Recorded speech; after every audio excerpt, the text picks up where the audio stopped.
Sahabat Shalom, Khaverim, Brukim, Habaim, selamat datang di dalam Parasat Vayikra. Nama saya adalah Talmid, murid, artinya Talmid adalah murid, Andre Widodo dari Yeshivat Sufu, yaitu Yeshiva Mesianik Judaisme terbesar di dunia, yang dipimpin oleh Rosh Yeshiva, kepala sekolahnya adalah Rabbi Itzhak Sapira, seorang Mesianik Yahudi, dan juga oleh Rabbi Stephen Bernstein, seorang Rabbi Mesianik Yahudi. Dan sebelum kita diskusi atau belajar Parasat Vayikra, kita ucapkan dulu berkatnya sebelum belajar Torah. Baruch ata Adonai, Eloheinu melech haolam, asher kitsanu b'mitzvotav vetzivanu la'asok b'divrei Torah. Yang artinya, berkatilah engkau Hashem, Elohim kami Raja Semesta Alam, yang telah menguduskan kami dengan perintah-perintahnya, dan yang telah memerintahkan kami untuk fokus di dalam setiap perkataan di dalam Torah, di dalam nama Mesias Yeshua, kita sama-sama katakan amin. Ada satu hal yang menarik, yang mungkin jarang sekali Khaverim perhatikan, tentang berkat sebelum belajar Torah. Dan berkat apa aja? Di situ dikatakan, diberkatilah engkau Hashem, atau Adonai, Elohim kami, Raja Semesta Alam. Ini jadi kayak kita sedang berbicara langsung dengan Hashem, diberkatilah engkau, blessed are you, ya, diberkatilah engkau Hashem, King of the Universe, Raja Semesta Alam, yang telah menguduskan kami dengan perintah-perintahnya. Ini aneh, karena di awal perkataan, diberkatilah engkau, tapi kok menguduskan kami dengan perintah-perintahnya? Harusnya kalimatnya, telah menguduskan kami dengan perintah-perintahmu, karena awal katanya adalah diberkatilah engkau. Harusnya dengan perintah-perintahmu. Tapi, kalau Khaverim perhatikan dengan jeli, kalimatnya berbunyi bukan dikuduskan dengan perintah-perintahmu, tapi dikuduskan dengan perintah-perintahnya. Berarti ada sosok yang lain dong. Selainmu, selain engkau, tapi ada juga nya. Ada sosok yang lain. Jadi siapa yang kita berkati sebenarnya yang kita sebut sebagai Adonai di sini? Itu rahasia besar yang mesti Khaverim temukan jawabannya sendiri. Tapi saya nggak akan bahas ini, saya akan membahas Parasat Vayikra. Untuk Parasat Vayikra, saya akan berikan judul, ini hanya untuk pembuka saja ya, yaitu judulnya saya berikan judul Alef Katan. Artinya huruf Alef yang kecil. Seperti kita ketahui bersama, kitab Imamat ini adalah kitab yang pertama kali diajarkan ke anak-anak kecil orang Yahudi kalau belajar Torah. Jadi misalnya anak umur 5 tahun masuk taman kanak-kanak, yang diajarkan pertama kali itu bukan kitab Kejadian. Yang diajarkan pertama kali adalah kitab Imamat. Mengapa diajarkan kitab Imamat? Karena korban itu banyak dibahas di kitab Imamat. Jadi anak-anak kecil bangsa Yahudi itu diajarkan, ditanamkan fondasi untuk mengerti fungsi korban. Kalau kita baca kitab Imamat, puyeng kita. Nggak ngerti apa sih isinya, ini korban-korban semua. Apa kaitannya dengan Mesias Yeshua? Banyak. Kita temukan rahasianya nanti. Parasat Vayikra diambil dari Sefer Vayikra, kitab Imamat, ayat pasal 1 ayat 1 sampai 5:26. Atau dalam Alkitab bahasa Indonesia, Alkitabnya Goyim, Alkitabnya Jental, atau bahasa Inggris, bahasa Indonesia, bahasa apa aja, pasal 6 ayat 7. Tetapi di dalam kitab Yahudi hanya sampai pasal 5 ayat 26. Saya tidak tahu alasannya mengapa para Jental, baik itu bahasa Inggris, bahasa Indonesia, mengubah ya menjadi pasal 6 ayat 7. Padahal pasal 6 ayat 7 itu sudah termasuk di dalam pasal 5 ayat 26. Haftaranya diambil dari Yesayahu, pasal 43 ayat 21 sampai 44 ayat 23. Perjanjian barunya Brit Hadasnya diambil dari Romim atau Roma 8 ayat 1 sampai 13 dan Ivrim atau Ibrani 10 ayat 1 sampai 14, 13 10 sampai 16. Kitab Imamat ini sering disebut sebagai Torat Kohanim, atau disebut juga instruksi kepada para imam. Para imam, artinya plural. Jadi kitab imamat itu disebut sebagai Torat Kohanim. Kita ketahui bahwa di Keluaran 19 ayat 5, bangsa Israel itu disebut sebagai Am Segulah, milik kepunyaan Hashem sendiri dari segala bangsa. Di ayat 6, Keluaran 19 ayat 6, bangsa Israel disebut sebagai Mamlechet Kohanim, dan juga sebagai Goy Kados, kerajaan imam-imam. Itu bahasa Indonesia disebut sebagai imamat yang rajani, dan juga bangsa yang kudus. Jadi kalau Haverim ingin tahu ya siapa bangsa kepunyaan Hashem yang dipanggil dengan namanya Hashem, yaitu hanya bangsa Israel. Karena kata El itu membawa namanya, dan kalimat Israel, Israel, El itu namanya, Isra itu berarti berasal dari kata Yashar, artinya lurus. Yashar El, artinya bangsa ini adalah bangsa yang berjalan lurus sama Hashem, nggak belok-belok. Itu arti kata Israel, Yashar El. Sehingga seseorang yang mau menggabungkan dirinya, mengentenkan, mencangkokkan diri kepada bangsa Israel akan termasuk bagian jadi milik kepunyaan Hashem. Jadi Hashem itu nggak mempunyai dua mempelai, enggak. Hashem tidak poligami. Hashem monogami, bahwa bangsa pilihannya tetap Israel. Itu sebabnya Gentiles yang ingin ikut menyembah Hashem, mau nggak mau harus menggabungkan dirinya dengan komunitas bangsa Israel. Tidak bisa menjadi separate entity atau terpisah. Mendirikan identitas sendiri, bahwa saya terpisah dari bangsa Israel. Enggak, itu namanya replacement teologi. Selain itu, selain menjadi milik kepunyaan Hashem, bangsa Israel di Keluaran 19 ayat 6 disebut sebagai Mamlechet Kohanim. Mamlechet itu berasal dari kata Malchut, kerajaan. Kohanim itu imam-imam, plural. Jadi ini bangsa yang komposisinya terdiri dari imam-imam. Bukan hanya dari suku Lewi saja, tapi semua bangsa Israel itu disebut sebagai Mamlechet Kohanim. Dan disebut sebagai Goy Kados, bangsa yang kudus.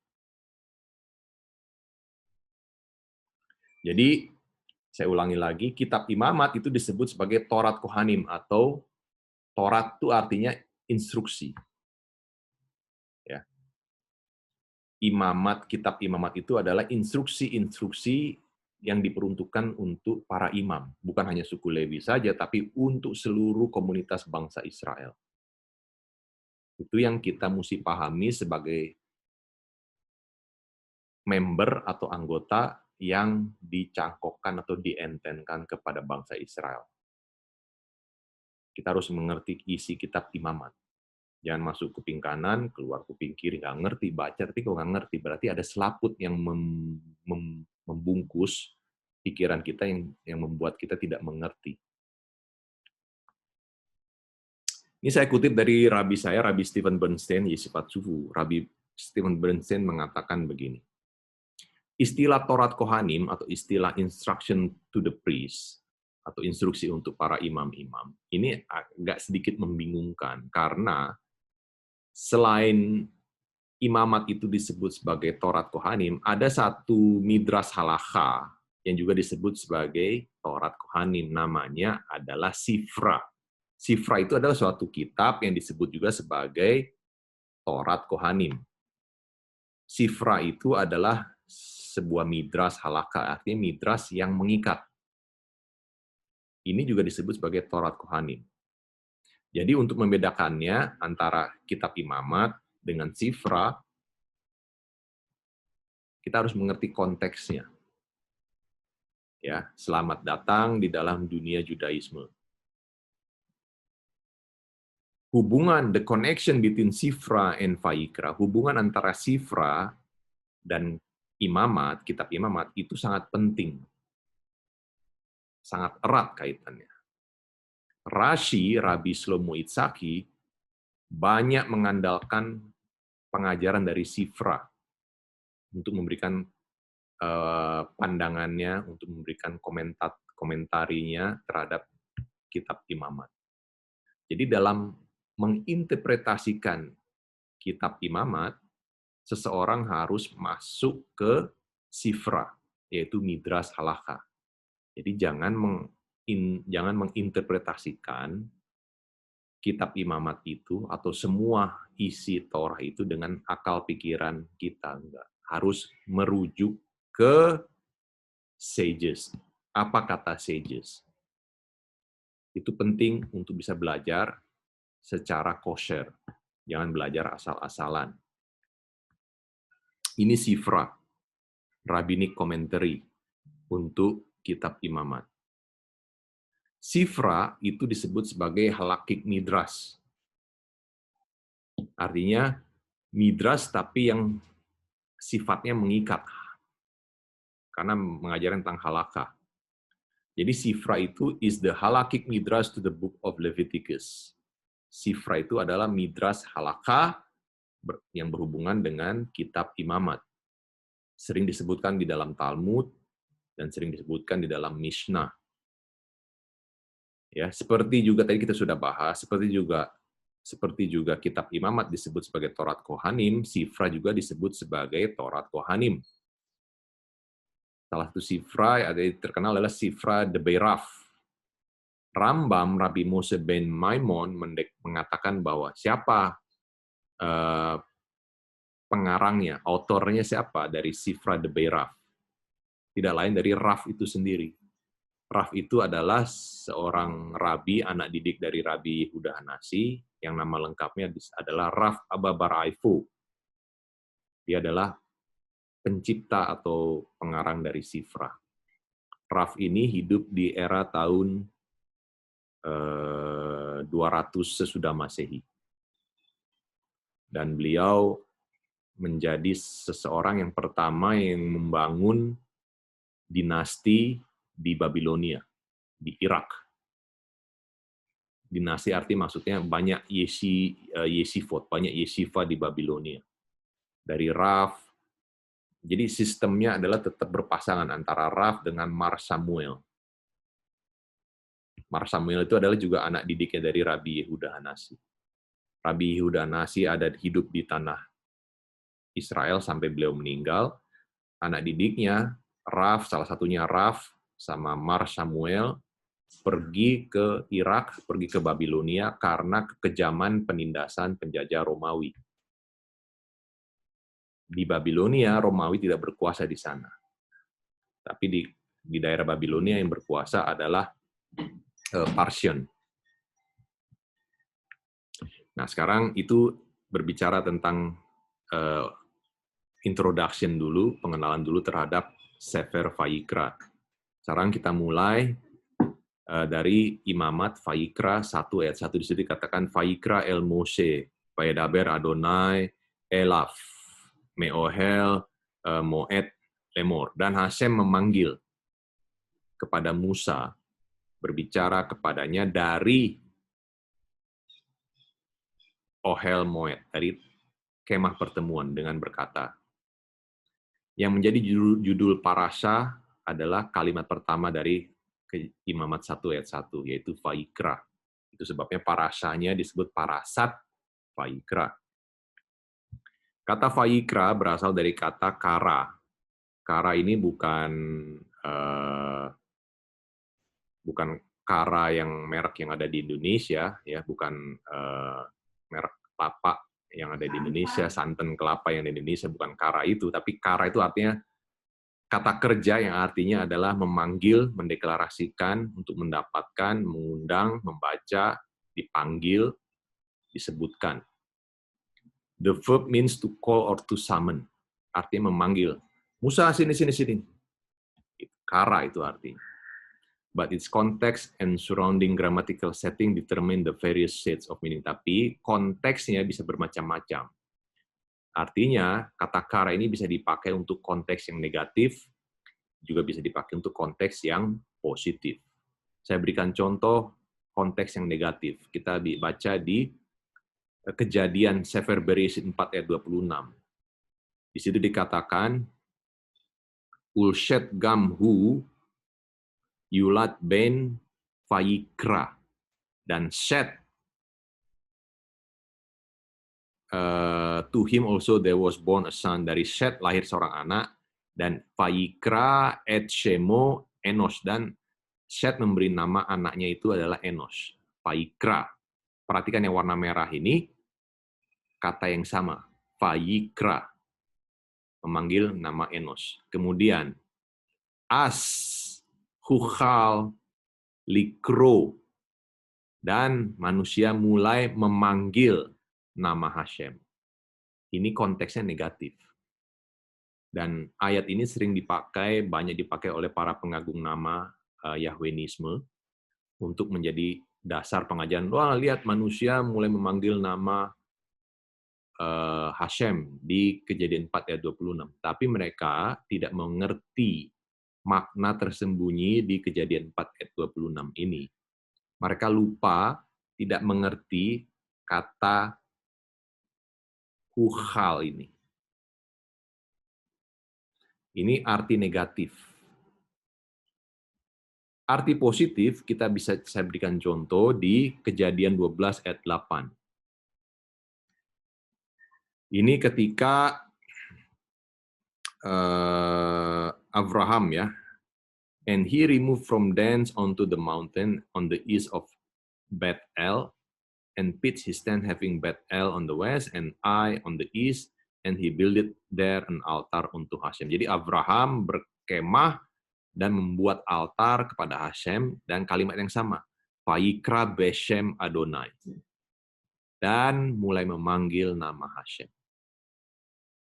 Wah, secara sepintas, Kejadian 12 ayat 8, Vayikra Beshem Hashem, mulai memanggil nama Hashem, artinya sama sebenarnya dengan Kejadian 4 ayat 26. Likro Beshem Hashem. Tapi yang membedakan adalah yang warna kuning ini. Di Kejadian 12 ayat 8 nggak ada yang warna kuning. Di Kejadian 4 ayat 26 ada yang warna kuning. Apa yang warna kuning ini? Yang warna kuning ini adalah huchal yang diterjemahkan menjadi menajiskan nama Hashem. Itu sebabnya saya selalu katakan, bukan saya, tapi rabi-rabi Mesianik Yahudi maupun rabi-rabi Ortodoks selalu mengatakan, Yahwenisme itu adalah suatu bentuk penghujatan nama Hashem. Kata huchal ini mereka tidak bisa menerjemahkan, Gentile nggak bisa menerjemahkan. Saya perbesar, supaya Haverim bisa memahami, kata huchal ini artinya desecration atau penajiskan atau penodaan nama Hashem. Berasal dari akar katanya adalah halal, artinya merusak, menajiskan, melukai nama Hashem. Itu sebabnya muncul istilah hilul Hashem, menajiskan nama Hashem. Tanpa disadari, para pengikut pengagung nama Yahweh itu sebenarnya sedang menajiskan nama Hashem. Mereka berpikir, teologi mereka memikir, oh, lihat itu Kejadian 4 ayat 26, manusia mulai memanggil nama Hashem, jadi kita mulai juga memanggil nama Hashem. Padahal mereka tidak menyadari bahwa Kejadian 4 ayat 26 ini adalah sebenarnya penodaan nama Hashem. Sehingga teologi mereka itu sebenarnya adalah menajiskan, teologi yang menajiskan nama Hashem, penodaan nama Hashem. Ini bukan saya yang mengatakan sendiri, tapi akar kata yang tertulisnya di dalam bahasa Ibrani, kata huchal ini artinya adalah to profane, to wound, to pierce, merusak, menajiskan, melanggar kekudusan nama Hashem. Kembali ke konteks, Imamat 1 ayat 1 di situ dikatakan Vayikra, dan Hashem memanggil. Vayikra el Moshe, dan Hashem memanggil Musa. Kalau Haverim perhatikan di dalam Torah scroll, gulungan kitab Torah, huruf alef yang warna biru ini tertulis dalam ukuran yang lebih kecil, Vayikra. Mengapa? Pertanyaan itu yang mesti kita tanyakan. Mengapa di dalam scroll, di dalam gulungan Torah, kata Vayikra itu ditulis dengan huruf alef yang size-nya, ukurannya lebih kecil. Sebaliknya, di Divrei Hayamim Alef, di 1 Tawarikh 1 ayat 1, di situ dikatakan Adam, Shet, Enof.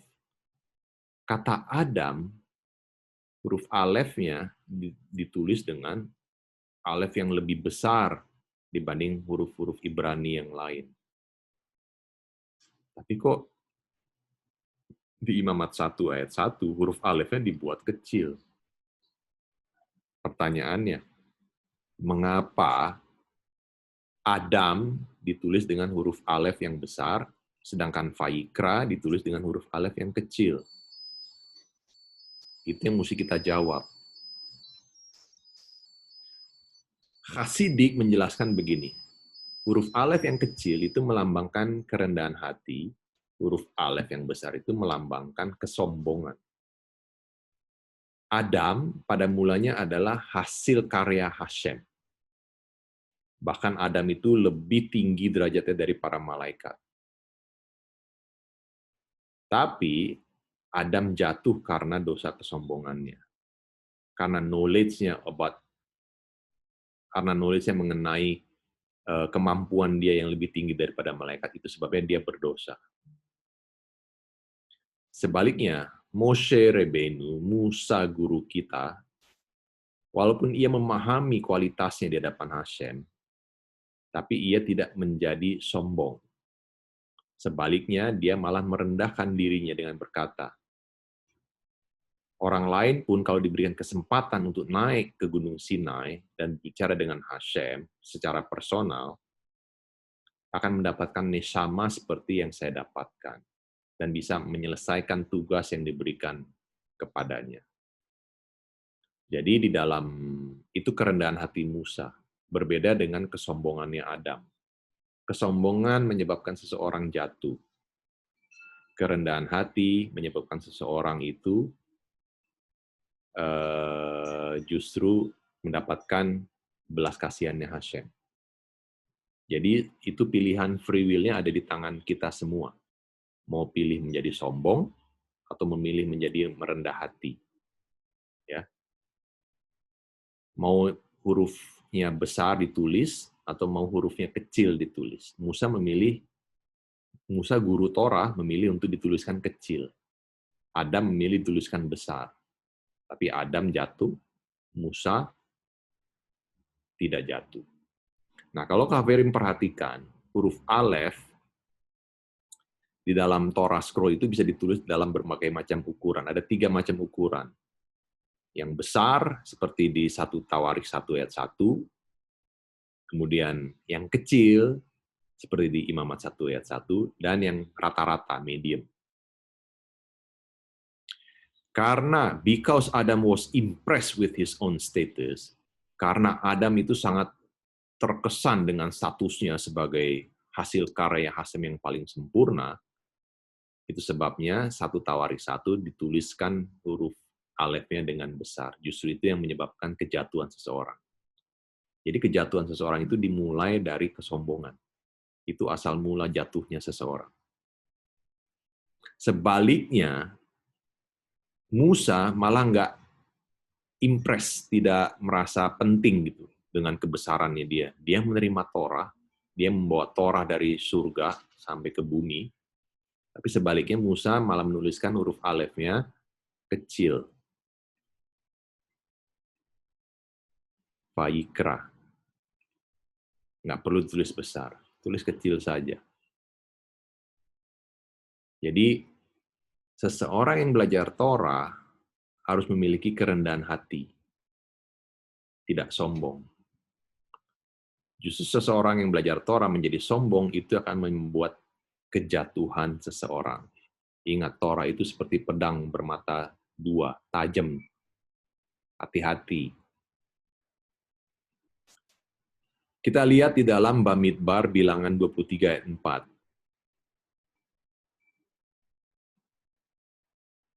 Ya. Di sini diceritakan tentang Bileam. Kalimat yang sama tentang Bileam. Di situ ada kata Vayikar Elohim el Bil'am. Dan Elohim memanggil Bil'am dan Bil'am berkata kepadanya. Vayikar, katanya Vayikar. Tetapi di Imamat 1 ayat 1, katanya bukan Vayikar, tapi Vayikra. Dan Hashem memanggil Musa. Perbedaannya yang lain adalah kepada Bil'am, dipakai katanya adalah Elohim. Kepada Musa, dipakai katanya bukan Elohim, tapi namanya itu Hashem. Dari sini, kita bisa melihat dua atribut dari Hashem. Kalau memakai namanya langsung, itu membawa atribut belas kasihan. Tetapi kalau memakai kata Elohim, itu membawa atribut justice, penghukuman. Jadi hati-hati kalau Kaverim memakai kata Elohim, berarti itu membawa judgment, sedangkan memakai kata Hashem itu membawa mercy, belas kasihan, loving kindness.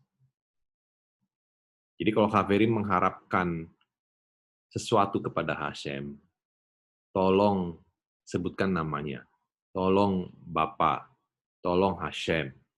Itu berarti kita mengharapkan belas kasihannya, sisi belas kasihannya. Tetapi kalau kita menyebutkan Elohim, itu sisi judgment. Itu yang mesti Kaverim mengerti atributnya Hashem. Slide berikutnya. Kepada Bileam dipakai katanya adalah Vayikar, tanpa alef. Artinya manggil seperti biasa, kasual. Tetapi kepada Musa dipanggil memakai kata Vayikra dengan alef. Artinya memanggil dengan kasih, dengan belas kasihan. Musa itu adalah nabi terbesar bagi bangsa Yahudi. Karena di Ulangan 34 ayat 10 dikatakan tidak ada nabi lagi yang sebesar Musa. Gentiles boleh sombong. Wah, dari bangsa-bangsa juga ada nabi besar, yaitu siapa? Bileam tadi.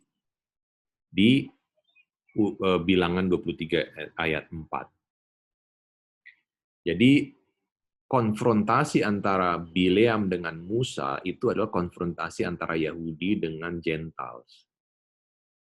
Bileam itu adalah dengan ilmu sihirnya, Musa dengan Torahnya Hashem.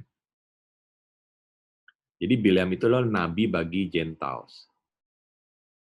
Pasuk atau ayat yang berbicara tentang Hashem kepada Bileam berkata, Vayikar Elohim el Bil'am. Bilangan 23 ayat 4. Mengapa kepada Bil'am dikatakan Vayikar, mengapa tidak Vayikra? Ini untuk menjelaskan bahwa Hashem tidak suka sebenarnya berbicara dengan Bileam, karena Bileam itu jahat. Itu sebabnya Hashem berbicara secara kasual.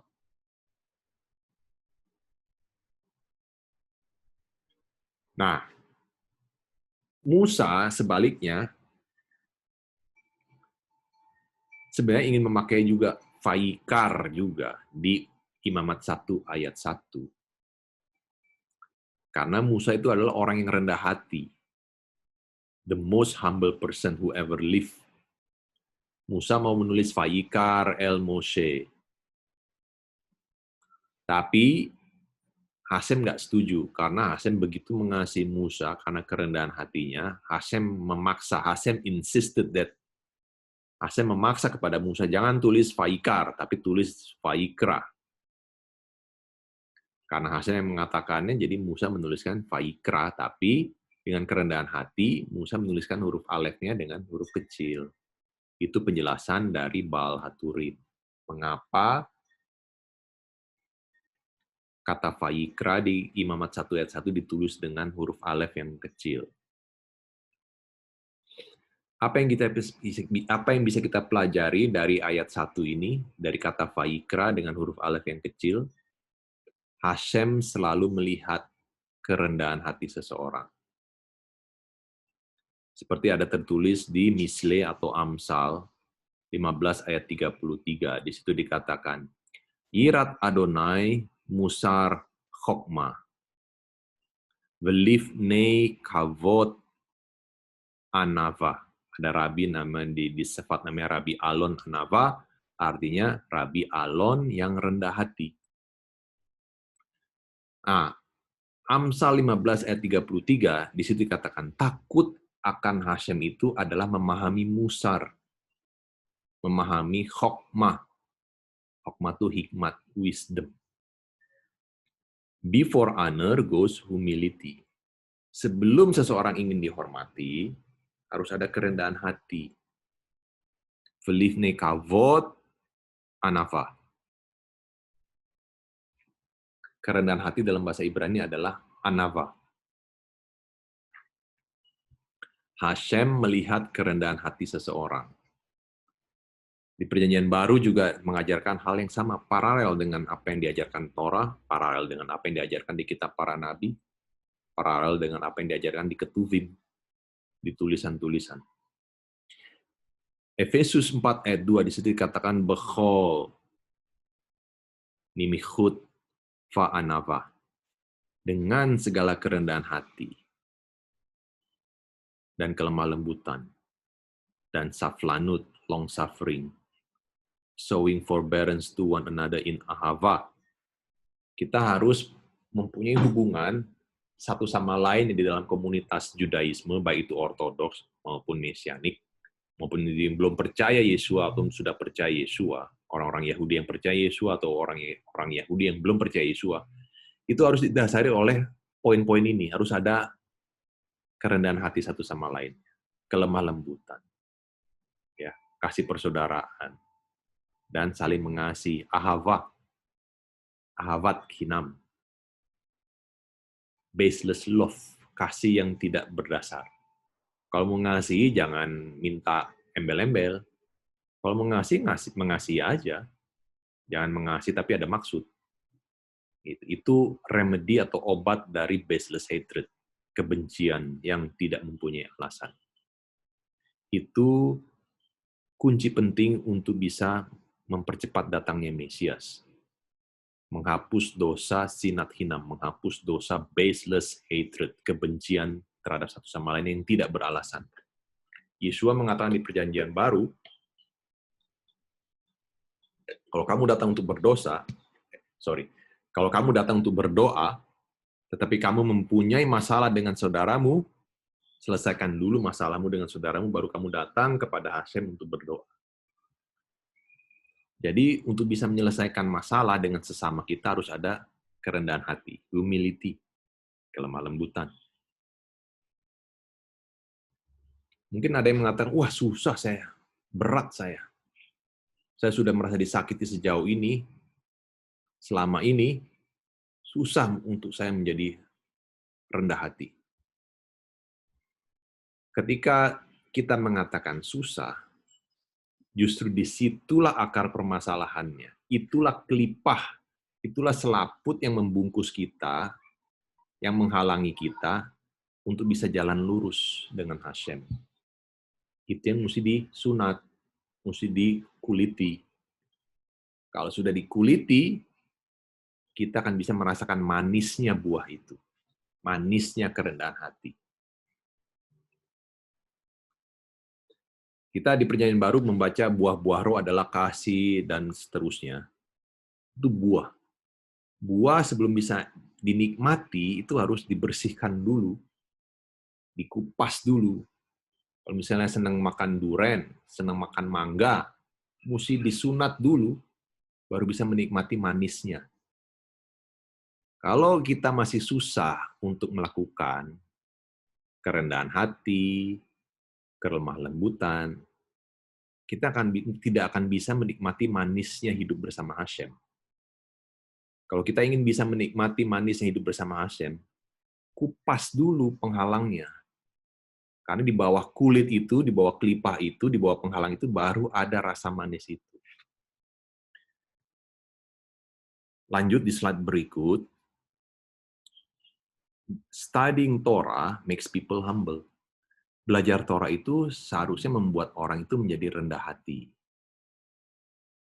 Dari mana buktinya? Bilangan 23 ayat 3. Di situ dikatakan, Va'ish Moshe Anaf Meot. Musa itu adalah orang yang paling sangat rendah hati di muka bumi.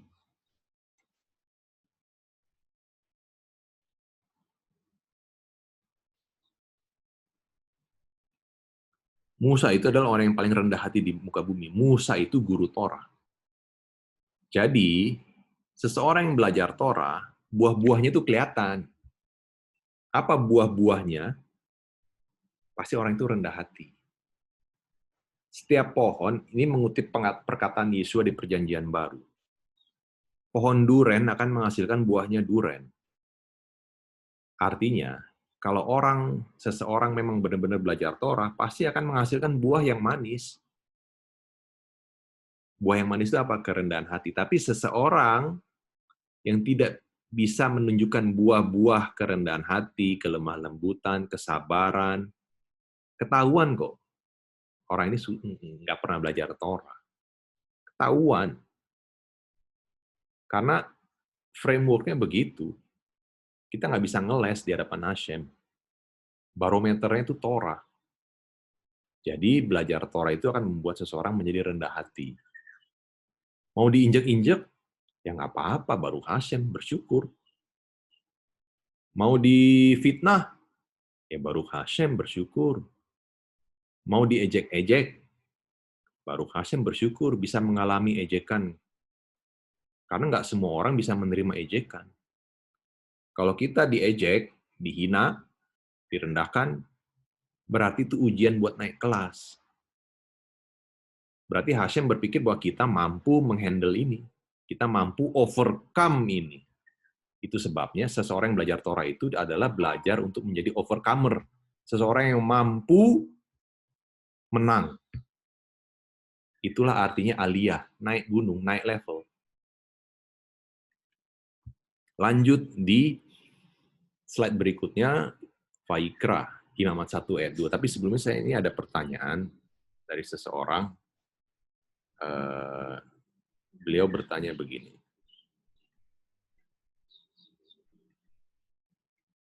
Seandainya yang bermasalah itu saudara kita, dan kita sudah coba untuk ajak bicara duluan, tetapi tidak direspon, bahkan diblok. Bagaimana? Kita sudah Nah, jawabannya begini. Kalau kita ada masalah dengan saudara kita sudah memberikan kesempatan untuk berkomunikasi, tapi tidak direspon. Berarti itu istilahnya, itu di luar kemampuan kita. Kita sudah memberikan usaha, tapi tidak mendapatkan respon, diblok, ya sudah. Tetap mendoakan, diberikan kesempatan, cari peluang lagi, cari peluang lagi. Itulah ciri khas seorang sadik. Seorang benar itu fondasi dari dunia. Mencari terus peluang sambil menahan diri supaya tidak jatuh dalam dosa. Saya juga punya pergumulannya seperti ini. Bukan berarti saya mengatakan saya sempurna, enggak. Saya juga punya pergumulannya. Saya berusaha juga, dan semua orang itu berlomba dalam hal ini. Berlomba untuk menjadi apa? Menjadi seperti Yesua. Itu role model kita menjadi seseorang yang sadik. Oke, saya lanjut di Imamat 1 ayat 2. Di situ dikatakan, Daber el bene Israel, fa'amarta alehem, Adam ki yakrif mikem karban la Adonai. Berbicaralah kepada Bani Israel, dan katakanlah kepada mereka, ini kalimat yang sangat menarik. Adam ki yakrif mikem karban la Adonai. When a man will sacrifice from among you unto Hashem. Kalau seseorang akan berkorban dari antara kamu untuk Hashem. Ini kalimat yang janggal. Kalau diterjemahkan kata per katanya ini janggal. When a man will sacrifice. Kalau seorang manusia akan berkorban. Apakah ini artinya dia akan mengorbankan dirinya, mau mati berkorban dirinya, atau ada arti lain? Dan juga ada hal yang menarik, mengapa memakai kata Adam? Adam itu manusia. Kata Adam dalam bahasa Ibrani itu artinya manusia, bukan berarti namanya Adam, bukan Adam itu manusia. Tapi juga ada kata manusia yang lain dalam bahasa Ibrani yaitu Ish. Ish itu juga manusia. Pertanyaannya mengapa tidak memakai kata Ish? Mengapa memakai kata Adam? Nah, kalimat Adam ki yakrif mikem karban la Adonai. When a man will sacrifice from among you unto Hashem. Kalau seseorang akan berkorban dari antara kamu kepada Hashem. Apa artinya akan berkorban? Apa artinya yakrif mikem karban? Kalimatnya harusnya berbunyi begini. Adam mikem, manusia dari antara kamu, ya, Adam mikem ki yakrif karban la Adonai. Itu kalimatnya harus berbunyi seperti itu. Kalau seseorang dari antara kamu akan berkorban, memberikan korban kepada Hashem, kepada Elohim, kalimatnya harusnya berbunyi seperti itu. Tapi Torah menulisnya Adam ki yakrif mikem karban la Adonai. Pelajaran apa yang Torah ingin sampaikan ke kita melalui ayat ini? Rabbi Shmuel Zalman dari Liadi, ini dalam Likutei Torah, Rabbi Shmuel Zalman ini adalah sesepuhnya dari Chabad. Ya. Beliau mengatakan begini, kata korban itu adalah berasal dari kata karov, artinya datang mendekat. Jadi bukan korban menyembelih, bukan. Kata korban itu artinya seseorang sedang berusaha datang mendekat kepada Hashem. Itu artinya korban. Since through bringing a sacrifice, one comes closer to Hashem. Karena seseorang yang membawa korban, itu artinya seseorang mau datang mendekat kepada Hashem. Korbanot are usually from animals. Korban itu biasanya dibuat dari binatang. Dan ini yang paling penting yang perlu Khaverim camkan. In every person there is also animalistic soul. Di dalam diri setiap manusia itu ada yang disebut sebagai nafsu binatang. Nafsu dalam bahasa Indonesia, dalam bahasa Ibrani nefesh. Nefesh animal dalam bahasa Inggris, dalam bahasa Ibraninya adalah behema. Jadi animalistic soul dalam bahasa Ibrani adalah nefesh behema, nafsu binatang. Yang sering disebut dalam bahasa Ibrani adalah yetzer hara. Yang dari sinilah, dari core ini, dari intinya ini muncul semua karakteristik yang jahat di manusia. Melalui pembacaan kitab Imamat, kita membaca tentang banyak korban ini, korban itu, segala macam korban. Apa artinya? Apa Torah? Apa yang Torah hendak ajarkan kepada kita?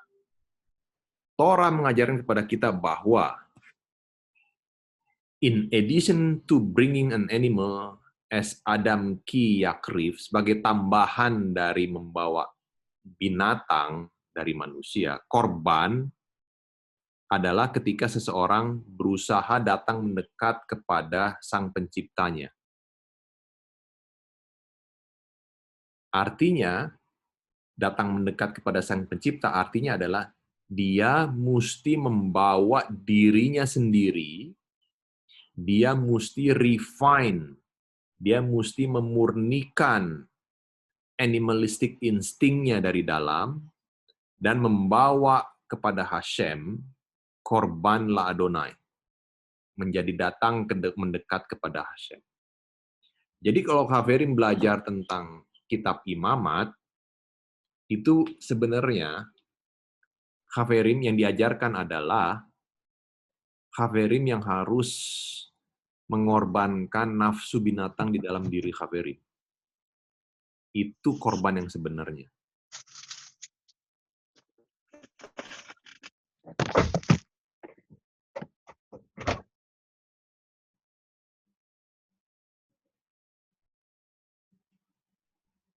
Itu korban yang sebenarnya. Bukan, jangan membaca kitab Imamat itu dalam arti literal, dalam arti literlek. Ada pesan di balik itu. Hanya bisa dilihat dalam bahasa Ibrani. Bagi Haverim yang tidak memahami bahasa Ibrani, maka Haverim akan kehilangan hampir 80% pesan dari Torah. Hanya menangkap 20% pesan dari Torah karena makna literalnya saja. Tetapi yang ingin disampaikan di sini adalah korban yang sesungguhnya adalah korbankan nafsu binatang dalam diri Haverim untuk bisa datang karof, datang mendekat kepada Hashem. Itu Rabbi Shneur Zalman Liadi. Nefesh habemah, nafsu binatang, itu sama dengan yetzer hara, sama dengan evil inclination. Ini ada di dalam diri setiap orang. Ada 3 macam nefeshot. Ini dari Yeshiva, menurut Ramban, Rabbi Moshe ben Nachman. Yang pertama adalah nefesh hadzomachat, atau vegetative soul. Tumbuh-tumbuhan itu juga punya nefesh, punya nyawa. Dia bisa bertumbuh, dia bisa sakit, dia bisa berbuah, dia punya nyawa. Namanya adalah nefesh hadzomachat, tumbuh-tumbuhan. Binatang juga punya nyawa, disebut sebagai nefesh habehema. Karakteristiknya adalah nyawa ini adalah merasakan sensasi berupa mobilitas. Ini karakteristik dari nefesh habehema atau animalistic soul. Lapar, haus, bahagia, marah, benci, iri, nafsu. Ini semua adalah nefesh habehema. Binatang itu kayak punya insting, kan? Insting binatang apa? Bertahan hidup, makan, dan procreation, kawin. Udah 3 ini aja itu binatang. 3 unsur ini juga ada dalam diri manusia. Manusia butuh makan, manusia juga butuh berkembang biak, manusia bisa bergerak, binatang juga bisa bergerak. Emosi. Ya. Kalau nefesh habema, nafsu binatang ini tidak terkontrol, manusia menjadi seperti binatang.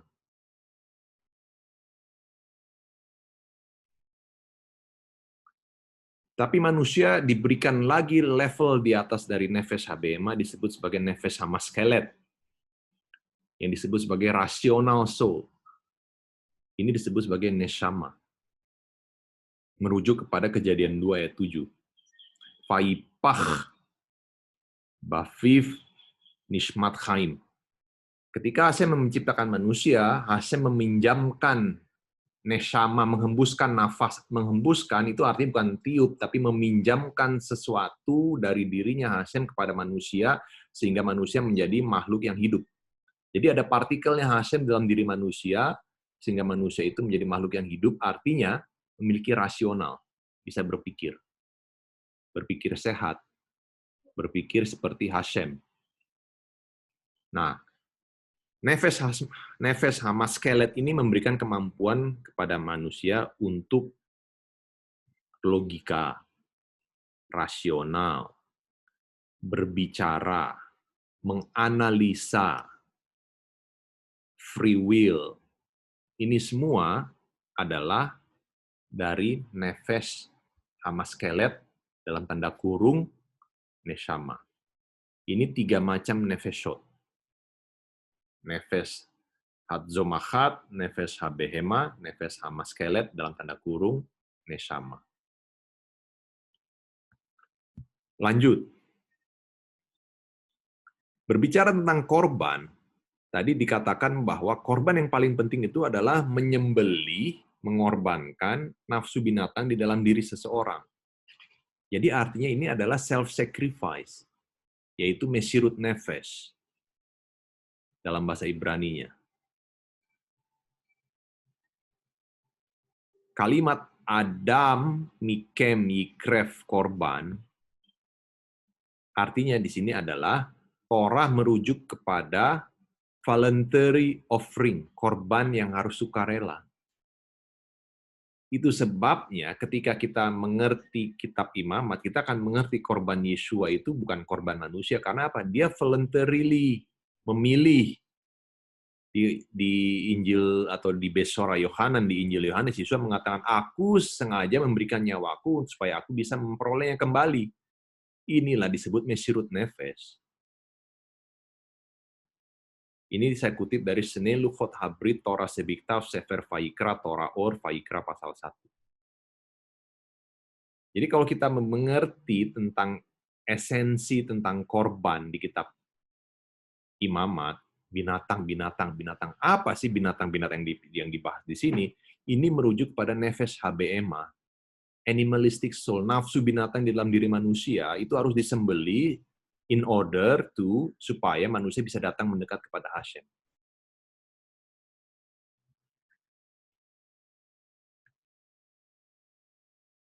Kalau seseorang yang nggak bisa menyembeli nafsu kebinatangan di dalam dirinya, dijamin dia tidak bisa datang dekat ke Hashem. Nggak akan bisa. Dia mesti level up untuk bisa mencapai neshama, nefesh hama skelet. Itu sebabnya seseorang harus melakukan mesirut nefesh dalam daily basis, dalam kehidupan setiap hari. Saya berkorban. Belajar Torah itu berkorban. Males, capek, bosen, ngantuk, mesti dikalahkan. Mesti overcome untuk bisa memahami Torah.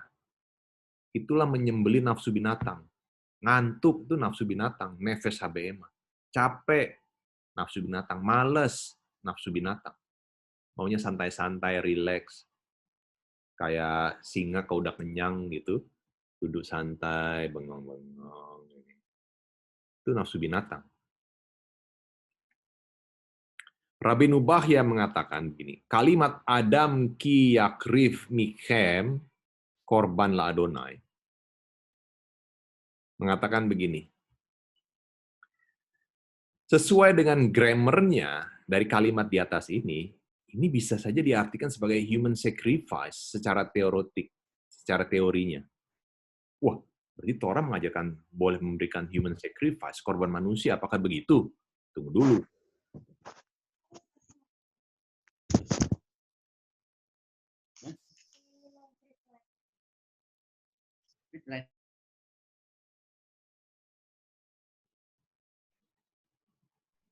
Bukan masalah human sacrifice, bukan masalah korban manusia, karena self-sacrifice itu bukan dikategorikan sebagai korban manusia. Mesirut nefesh itu bukan korban manusia. Mesirut nefesh itu voluntarily, kesediaannya, free will-nya manusia itu untuk menyembeli nafsu binatangnya. Itu bukan korban manusia. Artinya, Rabbi Nubahya mengatakan, if someone among yourself feels urge to sacrifice himself to Hashem, kalau seseorang merasa, wah saya perlu untuk menyembeli nafsu binatang saya kepada Hashem, silakan lakukan, boleh. Rabbi Nubahya mengatakan seperti itu. Tadi juga di awal, sebelum kita memulai syiur ini, ada pertanyaan, oh ada 5 macam korban, 5 macam korbanot. Silahkan maaf. Apa saja? Nah, bagi Haveri yang membaca kitab Imamat pasal 1 ayat 1 sampai 5 ayat 26, ada 5 macam tipe korbanot. Korbanot itu pluralnya dari korban. Yang pertama adalah olah. Olah itu artinya adalah ascending offering, korban untuk naik. Berasal dari kata aliyah. Aliyah, orang mau aliyah mesti naik. Orang mau naik ke puncak mesti berkorban, nanjak. Orang mau naik level rohaninya, nanjak, mesti berkorban. Harus ada korban untuk aliyah. Namanya korban olah. Kemudian korban yang kedua adalah mincha, atau disebut sebagai meal offering. Bisa tepung, bisa dijadiin korban. Bisa minyak zaitun jadiin korban untuk persembahan. Kemudian shelamim, korban damai. Ini free will. Jadi 3 yang di atas ini olah offering ini free will. Mincha, free will. Peace offering, shelamim, free will. Khatat, itu adalah korban dosa, sin offering. Ini adalah khofa, wajib. Dalam arti begini, khatat ini, korban khatat ini adalah untuk membuat pendamaian atas dosa yang dilakukan secara tidak sengaja. Jadi kalau kafir melakukan dosa, nggak sengaja nih, maka perlu melakukan korban ini namanya, khatat. Tapi, kalau kafir melakukan dosa yang direncanakan, intentionally, nggak ada korbannya. Ini bisa ditebus, hanya bisa ditebus melalui Yom Kippur. Itu sebabnya bagi orang-orang yang ngerti Hari Raya Yom Kippur, Hari Raya Penghapusan Dosa, apa sih artinya? Kan kita udah punya Yesua sebagai korban penghapus dosa. Kok kita masih merayakan Hari Raya Yom Kippur? Itu karena, mengapa bertanya seperti itu? Karena nggak ngerti esensinya. Apa itu khatat? Apa itu Hari Raya Yom Kippur? Penjelasannya begini. Khatat itu, korban khatat itu untuk korban yang harus dilakukan kalau seseorang itu melanggar Torah tanpa sengaja, unintentionally. Artinya,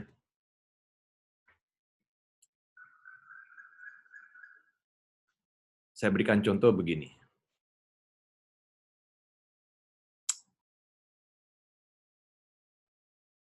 Hari Syabat, seseorang lagi belajar tentang hari Syabat, nggak boleh begini, nggak boleh begini. Dia belum tahu, tiba-tiba melanggar. Nah, itu namanya korban khatat. Dia belum tahu, tapi sedang dalam proses belajar. Tapi setelah belajar, wah ternyata saya salah, nggak boleh begini ya. Oke deh, next time saya nggak akan lakuin lagi, tapi untuk menebusnya, lakukan korban khatat. Nah, tetapi misalnya seseorang tahu berencana, saya pengen melakukan gini, udah tahu tuh salah, tapi dilakukan juga, itu nggak ada korban penebusnya.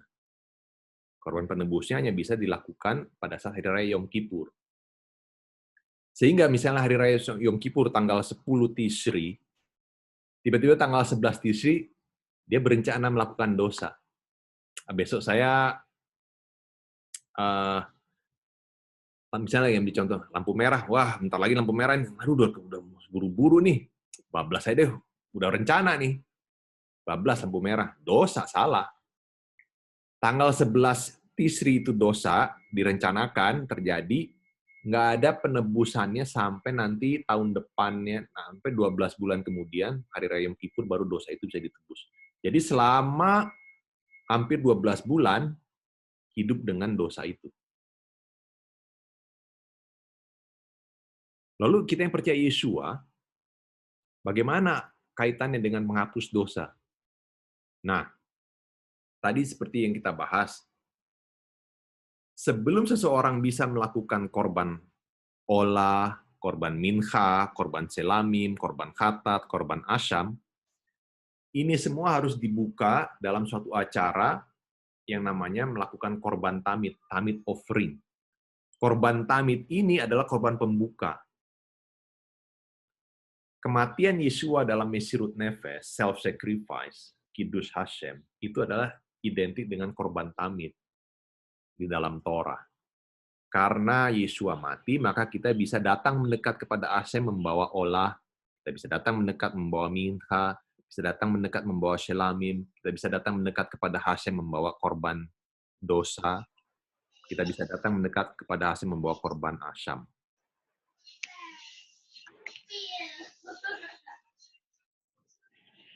Tapi, bagaimana jika kita berencana melakukan dosa, punya niat jahat untuk melakukan dosa, maka pengampunannya hanya bisa terjadi pada saat hari raya Yom Kippur. Karena Yom Kippur itu terjadi untuk membuat atonement terhadap dosa patung lembu emas dalam sejarahnya. Dan dosa patung lembu emas itu adalah dosa intentionally. Dosa yang disengaja memang. Bangsa Israel memang sengaja minta kepada Harun membuat patung lembu emas. Itu dosa yang disengaja sehingga atonement-nya melalui Yom Kippur. Itu sebabnya dosa yang dibuat dengan sengaja, atonement-nya hanya bisa dibuat melalui Yom Kippur. Pertanyaan selanjutnya yang mesti ditanyakan adalah, kita nggak punya bait suci sekarang. Bagaimana kita bisa melakukan olah, mincha, selamim, khatat, asyam? Bagaimana kita bisa merayakan Yom Kippur?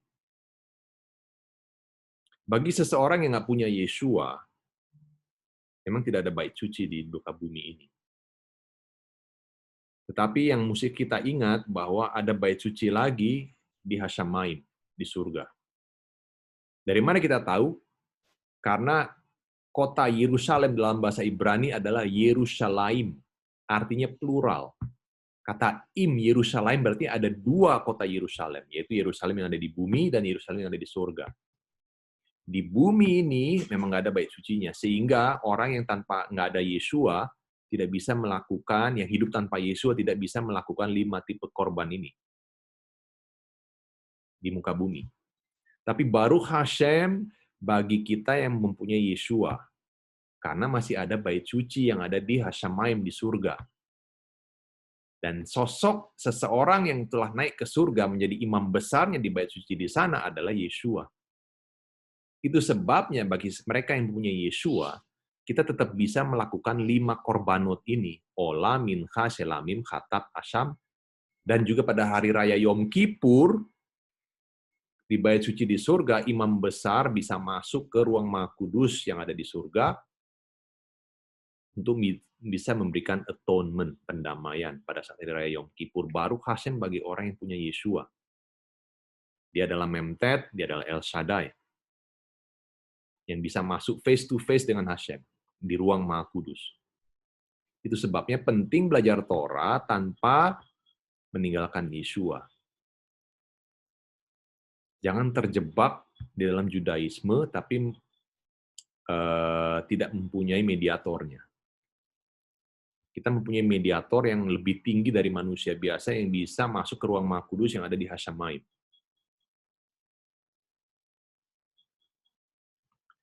Langsung saya lengkap ke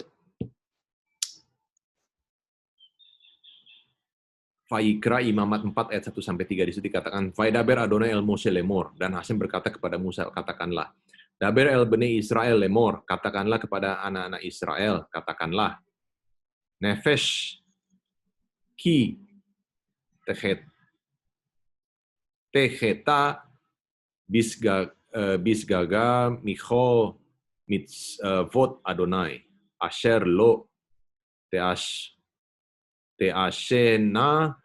ve'asha ma'achat mehena.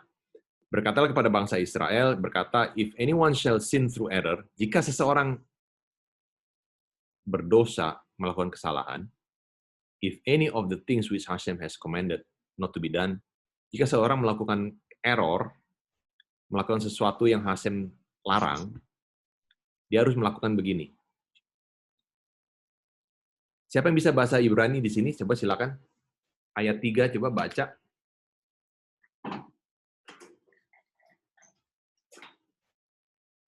Silakan di unmute.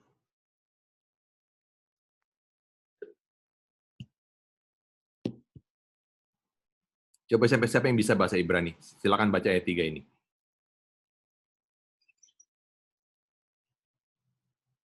Saya coba ya, Pak. Ya, Pak Peter. Im hakohen ha Masya. Baruch Hashem, benar. Ini menarik. Ada kalimat Im hakohen hamasiah. Siapa ini kohen tapi disebut sebagai Masiah? Kok ada hakohen hamasiah yang diterjemahkan imam yang diurapi? Siapa ini imam yang diurapi? Oh, kita tahu itu Harun. Secara literal kita tahu itu Harun, tapi di balik makna literal, ini Torah berbicara tentang siapa sih? Kohen, tapi juga dia Hamasiah, Mesias artinya. Kok ada imam besar tapi Mesias juga? Nah, kita tahu, kita sudah bersama-sama belajar dari frasa sebelumnya. Begitu bangsa Israel tiba di Gunung Sinai, mereka sudah di atas level dosa. Karena mereka menerima roti surgawi, roti mana. Yang buta dicelikan, yang lumpuh berjalan, yang sakit disembuhkan. Tiba-tiba, semua dunia sempurna kembali ke Taman Eden semua. Nggak ada dosa. Tiba-tiba ada dosa patung lembu emas. Kondisi rohani bangsa Israel drop lagi. 3.000 orang mati. Kemudian, karena dosa patung lembu emas,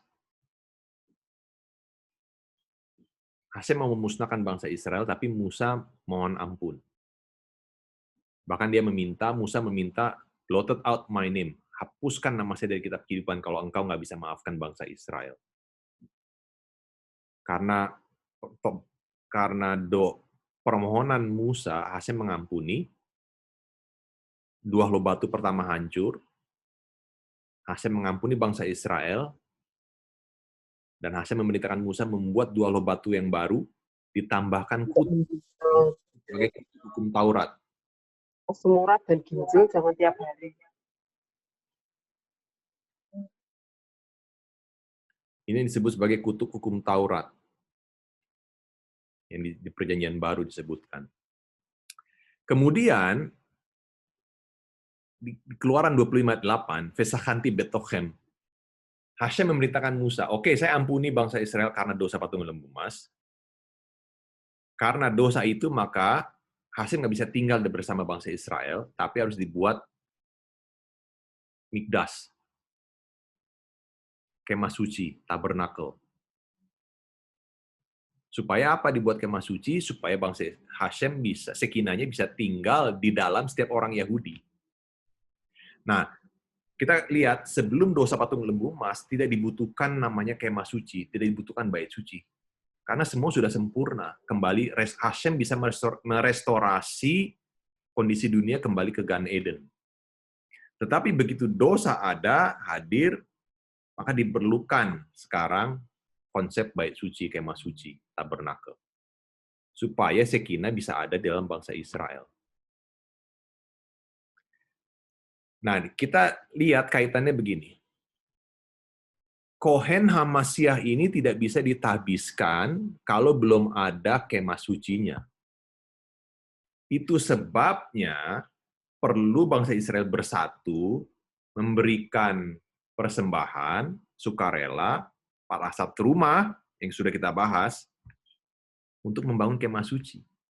Begitu kemah suci sudah berdiri, bait suci sudah berdiri, baru kita bisa mentahbiskan yang namanya Kohen Hamasiah, imam besar Mesias. Ini berbicara profetik tentang prosesi kedatangan Yesua yang kedua kalinya, Khaverim. Supaya Yesua bisa datang yang kedua kalinya, kita harus membangun dulu tabernakel di sini. Kita harus membangun dulu bait suci di sini. Baru kita bisa mentahbiskan Kohen Hamasiah. Baru dia bisa datang. Kalau bagaimana syaratnya supaya bangsa Israel bisa membangun bait suci, harus ada unity. Harus ada kesatuan. Nggak ada itu sekte-sekte, oh saya dari Ortodoks, saya dari Reform, saya dari konservatif, saya dari Mesianik. Nggak ada. Semua Yahudi bersatu. Ini Yahudi aja, bukan Gentile. Yahudi butuh persatuan di hadapan Hasem, mengatakan Baruch haba beshem Adonai. Saya membutuhkan engkau Hasem. Saya membutuhkan pertolonganmu Hasem. Baru bangun dengan free will, ya bangun bait suci. Di situ baru kita bisa mentahbiskan Kohen Hamasiah. Baru Yesua bisa datang. Nah, sekarang ini kita lihat Chief Rabbi David Lau mendeklarasikan bahwa seluruh orang Yahudi bersatu doa puasa karena wabah COVID-19. Ini pertama kalinya bangsa Israel bersatu doa puasa untuk minta kesembuhan. Ini adalah saatnya bangsa Israel bersatu. Apakah ini tanda-tanda bahwa Mesias itu sudah dekat? Iya. Saat bangsa Israel bersatu, Torah diberikan. Saat bangsa Israel bersatu, Bait Suci didirikan. Saat Bait Suci didirikan, Masias datang. Ini proses kedatangan Mesias. Sebentar dulu ya.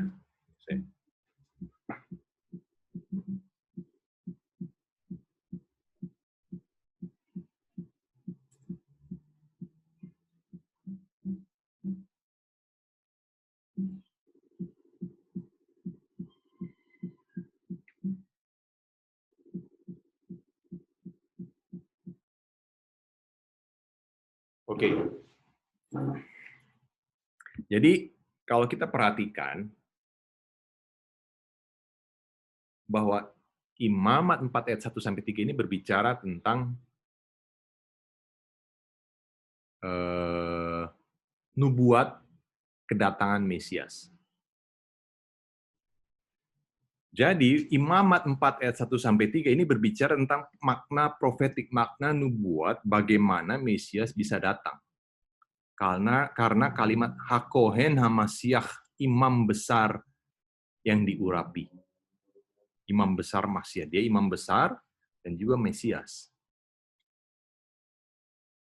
Dan prosesinya kita, bagi Haverim yang mengikuti parasa-parasa sebelumnya, prosesinya kita mengerti jelas detail. Prosesnya harus parasat terumah, 2% aja berikan sumbangan sukarela. Berkorban bersatu bersama, bangun kemah suci, sudah berdiri kemah suci, baru di situ ditahbiskanlah imam besar. Kalau nggak ada bait sucinya, bagaimana kita bisa mentahbiskan imam besar? Itu pertanyaannya. Jadi sequence-nya, urutannya adalah bangun kemah sucinya, bangun tempat kudusnya, baru Mesias datang. Di parasat terumah kita bahas bahwa kemah suci esensinya manusia. Artinya apa? Bangun manusianya menjadi tempat yang layak untuk sekinah, baru Mesias datang. Kita akan menemukan bahwa dalam semua aspek sudut pandang itu klop semua. Mau secara literal, mau secara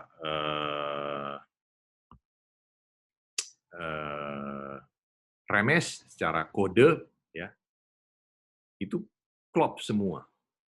Ibn Ezra mengatakan begini, this expression is used because it is the high priest who carries the burden of the Torah.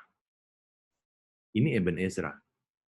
He must be preserved free from sin because he is personally consecrated to God. Seorang imam besar itu adalah yang membawa yoknya Torah. Kita ingat Yesua mengatakan bahwa ipikulah kuk yang kuberikan, bebanmu akan ringan. Dialah imam besar yang sesungguhnya. Dialah imam besar yang tanpa dosa. Dan dialah yang secara personally consecrated to Hashem. Dikuduskan untuk Hashem. Dari mana kita tahu? Kita lihat, baca lagi sini.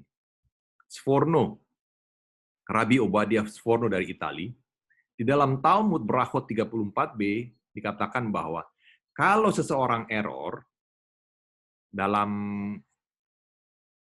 his private prayer, dalam doa pribadinya, itu tanda buruk untuk dirinya sendiri. Tetapi, saya buatkan space supaya Haverim bisa lihat perbedaannya. Tetapi kalau seorang khazan, seorang yang memimpin jemaat, seseorang yang memimpin jemaat, congregation, seorang khazan membuat salah, bukan hanya dia yang bersalah, tapi seluruh jemaat itu menjadi bersalah karena konsekuensi kesalahan dari khazan itu. Ini konsep yang Torah ajarkan. Khazan itu kenter, pemimpin. Jadi misalnya kita berdoa sendiri, kita buat salah, ya kita yang salah. Tapi kalau seorang pemimpin bersalah, seorang pengajar bersalah, yang salah itu adalah pengajarnya dan juga orang-orang yang diajarkan. Itu bahayanya mengapa kalau belajar itu mesti benar di bawah otoritas. Saya tidak berkata ini di bawah otoritas saya sendiri, enggak. Saya ada otoritas saya, di atas saya itu adalah rabi pengawas saya, pengawas ajaran-ajaran saya. Ini yang perlu, konsep yang perlu dimengerti oleh setiap orang bahwa ada otoritas. Kalau dalam bahasa Ibrani ada hasgakah, ada pengawasan, ada supervisi. Kita tidak bisa mengajarkan sembarangan. Sforno menjelaskan begitu. Hiskuni mengatakan begini. The high priest may have given erroneous halakhic ruling. Imam besar bisa saja memberikan halakha yang salah. And the people by following that ruling all committed a sin by performing a forbidden act. Dan orang-orang yang mengikuti aturan halakha yang salah yang dibuat oleh imam besar akan menerima getahnya juga dianggap bersalah. Kita lihat peristiwa ini pada saat Yesus disalibkan.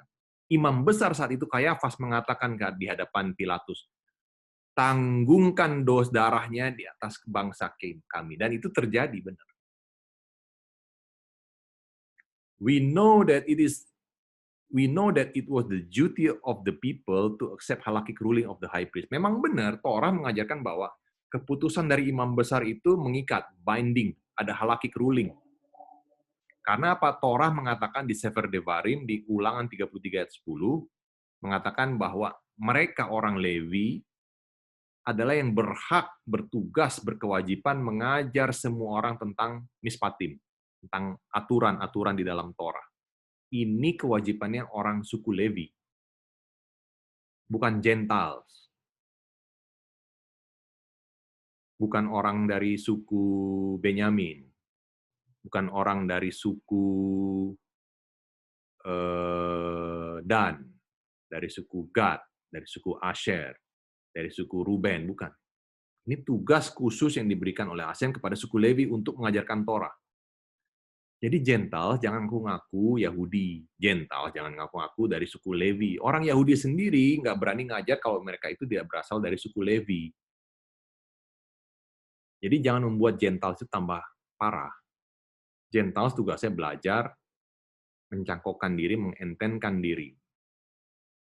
Gentiles boleh mengajar asalkan berada di bawah bimbingan supervisi dari otoritas, seorang rabi, Yahudi. Itu konsep yang Torah ajarkan. Lanjut, Rabi Dubahya mengatakan begini, the list of sinners mentioned in this chapter proceed in the flowing. Jadi kalau misalnya kita berbuat dosa, urutannya begini, paling tinggi itu jabatan imam besar. Kalau imam besar salah, ke bawah-bawahnya salah. Di bawahnya imam besar ada Sanhedrin. Kalau Sanhedrin salah, ke bawah-bawahnya salah. Di bawahnya Sanhedrin ada raja. Raja Herodes. Itu raja. Di bawahnya raja baru ada common people. Seluruh masyarakat Israel dari berbagai suku, kecuali suku Lewi. Yang menjadi member, anggota dari high priest ini adalah suku Lewi, high court ini dari berbagai macam suku, raja, kemudian common people dari 12 suku sisa sukunya bangsa Israel. The reason the Torah commences with the high priest, alasan mengapa Torah menjelaskan mulai dari imam besar, untuk menunjukkan bahwa seorang imam besar itu adalah comparable to Malach Adonai. Imam besar itu tidak lain adalah perwakilan atau itu disamakan sebagai malaikatnya Hashem. Ayatnya di Malakhi 2 ayat 7.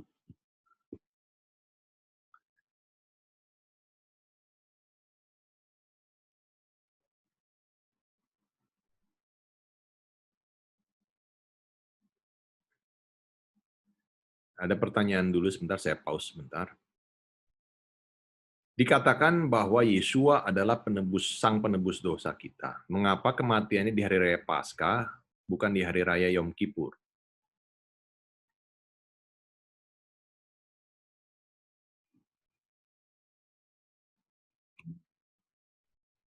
Mengapa kematian di hari raya Paskah? Karena Paskah adalah korban anak domba. Pada saat hari raya Paskah, bangsa Israel diperintahkan untuk mengorbankan domba. Domba itu adalah berhala. Sehingga pada saat hari raya Paskah artinya kita itu diperintahkan untuk membuang segala macam berhala. Bukan membuang Yesua, bukan.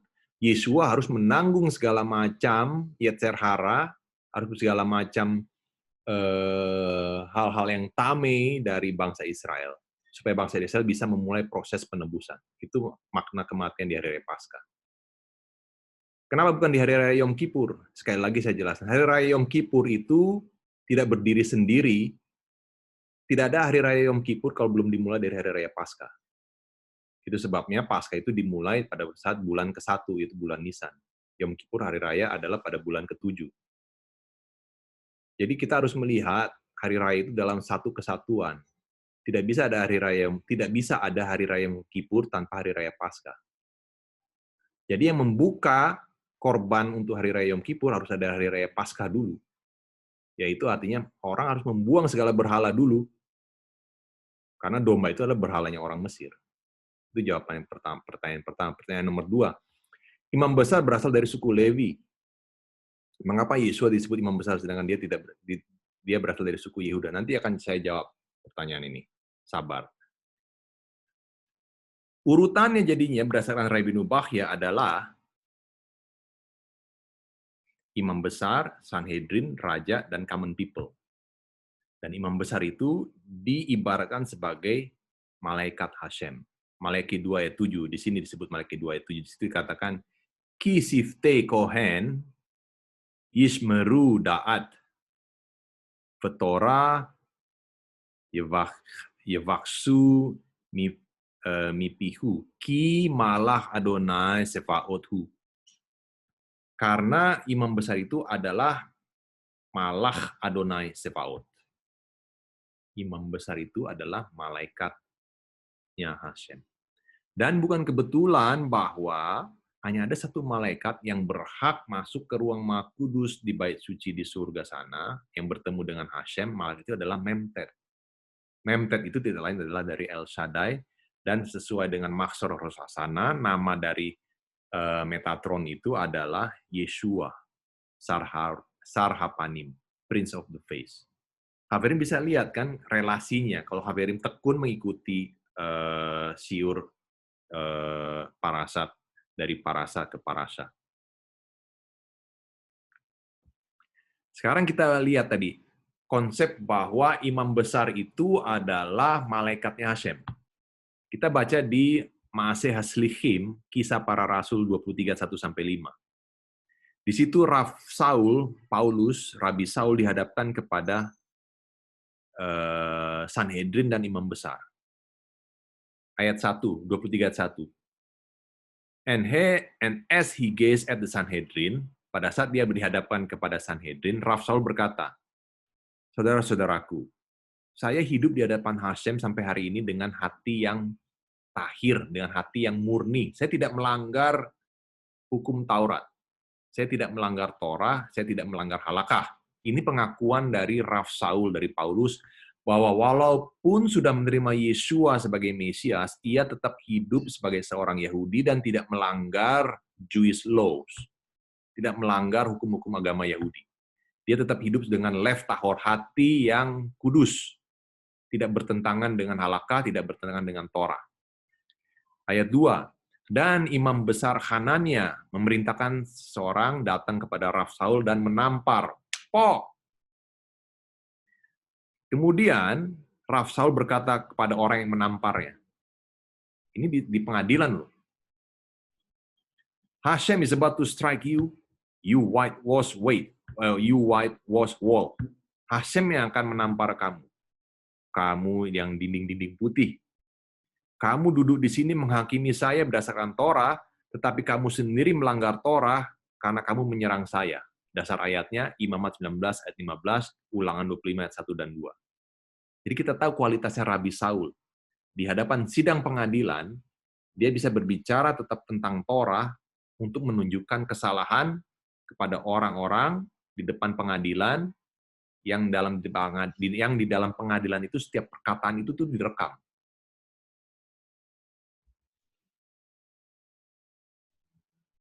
Ayat 4. Kemudian seseorang berkata kepada Saul, Rav Saul, kamu tahu nggak kamu sedang berhadapan dengan siapa? Ini ada Kohen Hagadol dari Hashem, imam besar dari Hashem. Begitu Rav Saul tahu bahwa dia berhadapan dengan imam besar, Rav Saul langsung sadar, wah saya berhadapan dengan Hashem itu sendiri, malaikatnya Hashem itu sendiri. Langsung di ayat 5, Rav Saul berkata, maaf, saya tidak mempunyai da'at, saya tidak mempunyai pengetahuan, saudara-saudara, bahwa dia adalah imam besar.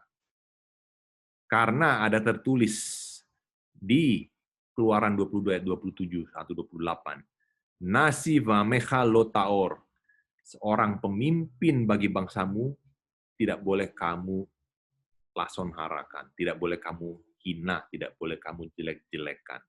Torah mengajarkan begitu. Rav Saul tahu walaupun dia harus dihadapkan di depan pengadilan, di hadapannya imam besar, yang adalah orang Saduki, lawan politiknya dari Farisi, Rav Saul Farisi, imam besarnya Saduki. Tapi begitu tahu bahwa ini imam besar dari Hashem, Rav Saul juga tetap hormat. Nah, baru kita bisa membahas tulisan Rabi Saul di Ibrani 4 ayat 15. Bahwa imam besar yang kita miliki di dalam Yeshua itu tidak seperti imam besar yang ada. Di sini dikatakan, for we do not have a Kohen Gadol who is unable to sympathize with our weaknesses. Kita tidak mempunyai imam besar yang seperti ada di muka bumi, bukan. Imam besar kita itu uvlechet, nggak ada dosanya. Ibrani 5 ayat 10. Having been designated by Hashem, imam besar yang kita miliki ini sudah ditugaskan oleh Hashem menjadi imam besar dalam aturan Melkisedek. Nah, kembali ke pertanyaan tadi dari seseorang, dari Pak, chat. Kembali ke pertanyaan tadi, imam besar di dalam Torah berasal dari suku Levi, ya. Mengapa Yeshua disebut sebagai imam besar sedangkan dia dari suku Yehuda? Ini jawabannya. Rav Saul menjawab di Ibrani 5 ayat 10 bahwa Yeshua sebagai imam besar bukan berasal dari suku Levi, tapi berasal dari suku Yehuda mengikuti aturan dari Melkisedek. Apa itu aturan dari Melkisedek? Jangan membaca Ibrani 5 ayat 10 itu tanpa rujukan. Kalau Kaverim baca perjanjian baru, Kaverim harus lihat di mana di dalam Torah, di mana di dalam kitab para nabi yang membahas tentang Ibrani 5 ayat 10. Rujukannya ada. Mazmur 110 ayat 4. Coba kita baca Mazmur 110 ayat 4. Mazmur 110 ayat 4 itu dikatakan, Nisba Adonai, Hashem sudah bersumpah, dan ia tidak akan menyesal. Engkau adalah imam menurut ordernya Melkisedek, King of Righteousness. Mazmur 110 ayat 4 ini, Melkisedek itu bukan berbicara tentang orang yang bernama Melkisedek. Jadi kalau Kaverim membaca Ibrani 5 ayat 10, ketika Yeshua dinobatkan sebagai imam besar, jangan membaca Melkisedek itu sebagai seorang nama, yang seseorang yang bernama Melkisedek, bukan. Melkisedek itu adalah Shem, anaknya Nuh. Melkisedek itu artinya adalah King of Righteousness. Artinya Yeshua itu dinobatkan sebagai imam besar karena dia adalah raja kebenaran, karena dia adalah Melkisedek. Dari mana referensinya? Dari Talmud Babilonia, Traktat Nedarim 32b.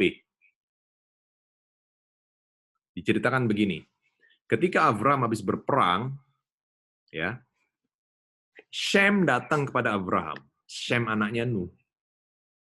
Kita baca di Kejadian 14 ayat 19-20. Dan Shem memberkati Abraham, berkatalah, Baruch Abraham, El Elyon, Kone Haaretz, Kone Hashemayim Ve'Haaretz, dan Baruch Hashem El Elyon. Jadi ketika Shem datang, Shem itu masih goyim ya. Shem itu bukan Yahudi loh. Shem itu bangsa-bangsa Gentile. Ketika Shem datang kepada Avram, Avram namanya bukan Abraham. Namanya masih Avram. Jadi Avram juga masih Gentile saat itu. Kejadian 14 ayat 19-20, Shem memberikan berkatnya kebalik. Shem berkata, diberkatilah Abraham, dan diberkatilah Hashem, Elohim. Abraham bilang ke Shem, loh, kok kamu berkati saya dulu, baru berkati Hashem? Kamu harus berkati Hashem dulu. Itu perkataan Abraham kepada Shem. Karena Abraham mengerti urutan begini, maka Hashem berkata kepada Abraham, immediately the Holy One blessed be He, immediately, segera Hashem memberikan gelar keimaman kepada Abraham. Imam yang pertama bukan Levi sebenarnya, Abraham sebenarnya. Namanya masih Avram, tapi di sini kepada Abraham. Seperti dikatakan di Mazmur 110 ayat 1. Hashem berkata to my Adoni. Hashem berkata kepada Tuanku, duduklah di sebelah kananku sampai saya membuat musuh-musuhmu bertekuk lutut. Dan kemudian ada tertulis di ayat 4. Hashem sudah berjanji dan tidak akan menyesal bahwa engkau adalah imam besar, engkau adalah imam selama-lamanya, because you are king of righteousness, karena engkau adalah al-difrati Malkitzedek, karena engkau adalah raja kebenaran. Yang secara homilitikal, artinya begini, due to improper words, karena perkataan yang tidak pantas dari Shem tentang Malkitzedek, tentang King of Righteousness, Raja Kebenaran, maka keturunannya Abraham itu yang akan menjadi imam-imam bagi Hashem untuk selama-lamanya. Ini artinya Yeshua dinobatkan sebagai imam menurut peraturan Melkisedek. Siapa yang berhak menjadi imam? Semua keturunan Abraham. Itu sebabnya di Keluaran dikatakan, tadi saya jelaskan di Keluaran 19, ayat 5-6, Israel itu disebut sebagai Am Segula, bangsa kepunyaan Hashem. Disebut sebagai Mamlechet Kohanim, imam-imam. Jadi mau dari suku Levi, mau dari suku Yehuda, semua itu imam-imam. Bukan hanya imam besar dari suku Levi, bukan. Karena apa? Talmud Babilonian yang dari 32b, bahwa semua keturunan Abraham itu adalah priest, plural di sini, priest of God forever. Jadi untuk menjawab pertanyaan Pak Hari dari Papua, apakah dengan menetapkan Yesus sebagai imam besar itu melanggar Torah? Tidak. Karena Torah mengatakan bahwa Israel itu adalah Mamlechet Kohanim, kingdom of priests. Semua anggota dari Israel, dari suku apa saja, bisa menjadi imam. Itu pembahasan dari Parashat Vayikra. Semoga bermanfaat semua bagi Haverim. Saya tutup dengan berkat, Baruch atah Adonai Eloheinu melech olam, Asher natan lanu Torah emet v'chai olam natabetokinu. Baruch atah Adonai notein ha-Torah. Amin. Diberkatilah engkau, Hashem Elohim kami, Raja semesta alam, yang telah memberikan Torah kebenaran, dan yang telah memberikan kehidupan yang kekal di tengah-tengah kami. Diberkatilah engkau, Hashem, Sang Pemberi Torah, di dalam nama Masiah Yesus, kita sama-sama katakan, Amin.